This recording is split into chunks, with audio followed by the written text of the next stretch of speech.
ప్రభువు వాగ్దానం చేస్తున్నాడు ఏంటంటే, ప్రయాసపడి సమస్త జనులారా నా యొద్దకు రండి అంటున్నాడు. నేను మీకు విశ్రాంతినిస్తాను. విశ్రాంతి అనేది ఏంటంటే మన బ్రతుకు జీవితము 70 సంవత్సరాలు 100 సంవత్సరాలు అంతకన్నా ఎక్కువే బ్రతకచ్చు. ఈ బ్రతుకంతా కూడా ప్రయాసమే. ఎక్కడ కుటుంబాన్ని నడిపించుకోవాలి, మన జీవితాన్ని నడిపించుకోవాలి, మన బిడ్డల జీవితాన్ని నడిపించుకోవాలి, ఇవంతా కూడా ప్రయాసమే. ఈ ప్రయాసము మరి ఒక దినాన్ని ఎండ్ అవుతుంది. ఈ ఎండ్ అయిన సమయంలో అక్కడ కూడా మన యొక్క జీవితంలో, మన యొక్క శరీరంలో కూడా ఆత్మ అనేది దేవుడు పెట్టాడు. మన ఆత్మ కూడా విశ్రాంతి చెందాలి. మన ఆత్మ కూడా కష్టపడకూడదు. దేవుడు రెండు మార్గాలు పెట్టాడు. ఏంటంటే ఒకటి పరలోకము, ఒకటి నరకం. ఈ పరలోకం అనేది ప్రభువుకు సంబంధించింది, ఈ నరకం అనేది అపవాదికి సంబంధించింది. ఏది కావాలో తేల్చుకోమంటున్నాడు. ఈ శరీరంతో ఉన్నప్పుడు ప్రయాసపడుతుంటాం, మన కోసం, మన కుటుంబం కోసం మనకు ప్రయాసపడుతుంటాం.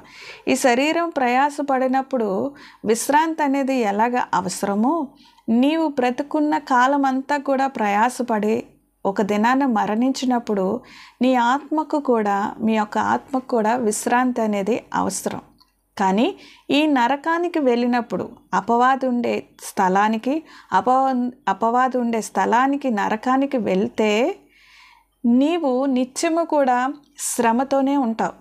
అంటే అక్కడ ఆత్మ చావదు, ఆత్మ అనేది కాలుతూనే ఉంటుంది. ఈ విషయాన్ని మీరు గమనించండి. కాబట్టి ఈ నరకములో ఆత్మ ఎప్పుడు కూడా ప్రలాపిస్తూ ఉంటుంది, ఆత్మ ఎప్పుడు కూడా బాధపడుతూ ఉంటుంది. దానికి మరణం లేదు, ఇంకా హెండ్ లేదు. అపవాదితో కలిసి దేవుడిచ్చిన శిక్ష అనుభవించి తీరవలసిందే.